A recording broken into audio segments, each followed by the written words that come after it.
Good morning, everybody. Good morning here from a very beautiful morning in the Philippines. I'm getting started here. I want to show you something. You see right there in the middle of the screen over that boat, I'm going to zoom up a little bit more. You see that right there? That is a large volcano sitting back on the other side of Guimaras up in northern Negros, up in Negros Occidental. And if those clouds weren't there obscuring the top of it, you'd see. And that's still an active volcano as well. I had wanted to take my little boat out this morning, but man, it's just such a mess to drag it all the way out up there with this low tide. And we are gonna go visit some friends in the city anyway, so it's all good.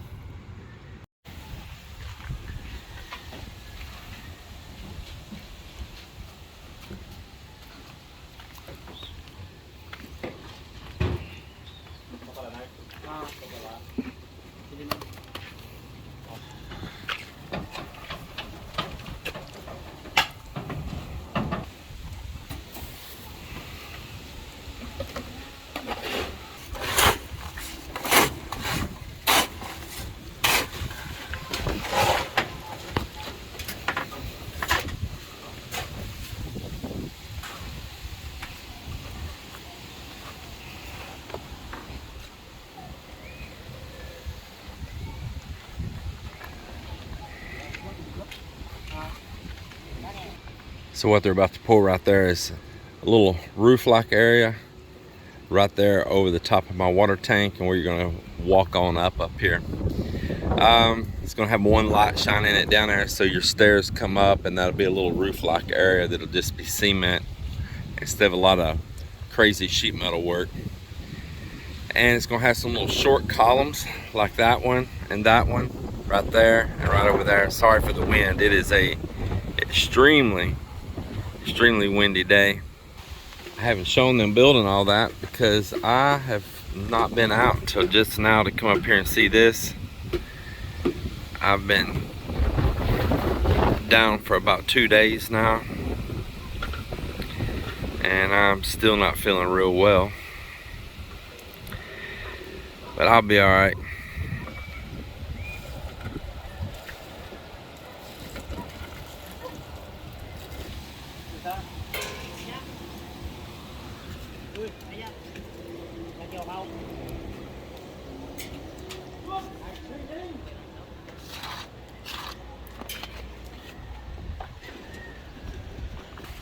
Getting old, that's what. Now you're getting old. Join my club. Yeah.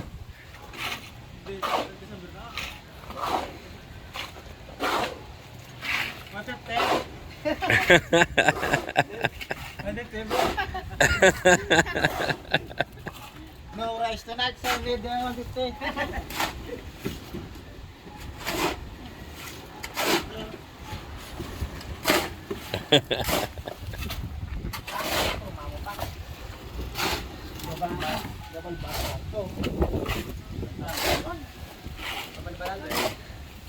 I've still been feeling puny. And the guys, they've been up here continuing to mix concrete.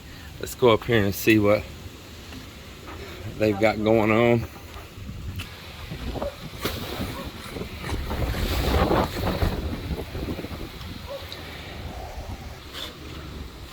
There's a company called Color Steel.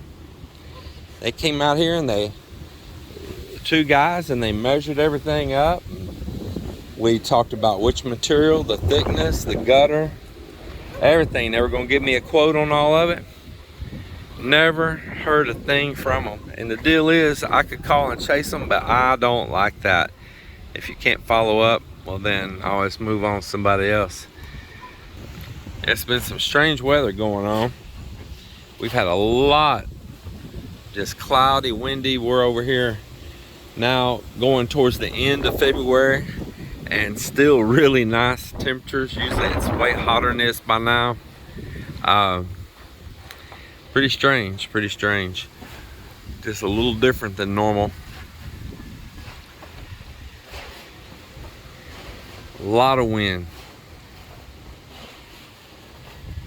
So I did get a load of stone that was delivered yesterday, and you can probably see it right down in there, right there. And that stone plus right there I have some additional gabion cages. So we're gonna finish up some more gabion cage work. I'll be putting a couple of guys on that as they finish up these pours up here. And it's not just only going in those gabion cages. I'm going to be filling up a whole nother area with stone, and I'll show you guys all about that and why I'm doing it.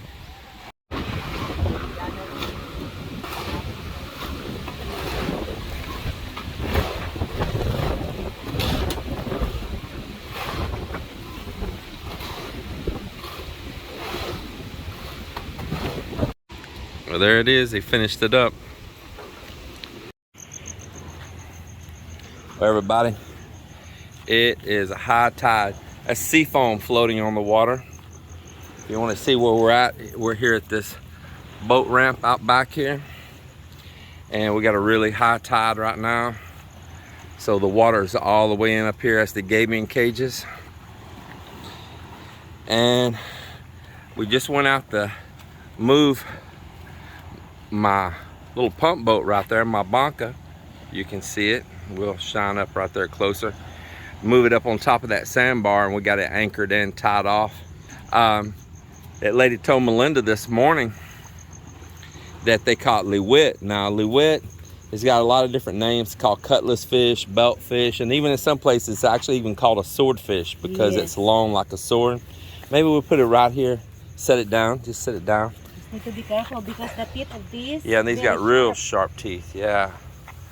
And but we'll just lay one right there on where we can get a little video. Not really big, just medium size. So the local name here is liwit, and we used to catch these with our boat that we had before any of you knew us on this vlog.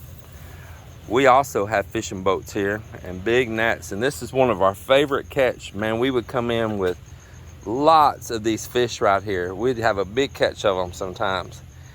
And man, they are a perfect grilling fish. Now, many of you know what these are because they say they're called also a belt fish or a cutlass, or they're also called a swordfish because you see how it's long and silver and pointed down like a sword, like the blade of a sword. So it's a really white meat. It's perfect for grilling. It is so delicious. Just put it on the grill. It's better than frying it or anything. Yes, just a grill. Simple, basic grill. Nothing fancy. You don't need to cook, you don't need to overcook. Just, you know, just heat for a while, okay? And then flip it. Yeah. Because it's more, you can taste it really good, you know, if you're not gonna overcook. Yeah. So this kind of fish, the gill of this, it's very sharp as well.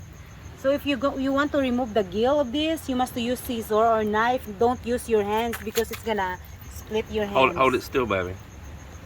I want to try to get a focus of those teeth. You see, this is a fish that you do not want to be reaching in its mouth. I'm show you the gill. The gill is also sharp. You know what? It is also sharp. Yeah. Yeah. Good information there, Mel. Well, we're excited to get those. We've been wanting them, and thank goodness that she let us know that they caught some last night. And we seen the boats out there earlier on the water and all gathered up. And I told Melinda, I said, I bet they're having good fishing out there tonight. So, well, they were. So I think sometimes in the night we're gonna go there already if we need fish, you know. Yeah, I wish our boat was out there getting fish right now. That's what I told her brother Miller. I said, let's go now. When we have a boat before, we are so excited when, you know, our crew come back, you know. Yeah. And we'll get so excited because sometimes they caught big crabs or any kind of big fish also. And of course, if you are the owner of that boat, you're gonna get that one, that the big part on that. So yeah, that was some fun times. I enjoyed that. I mean, that running that fishing boat's had its stresses, but it also had its rewards. Yes. Yeah, and it gave Mel and I something to do. It's before we had this house here and we were right down the beach. It gave us something to do. So we actually, these same people helping build the house, part of them worked on the boats there before, like Mock and different ones. we've been working with these guys that's been helping build the house in the community over here for a long time. Yes. And Yeah. of course, if you have a boat also, you have also obligation.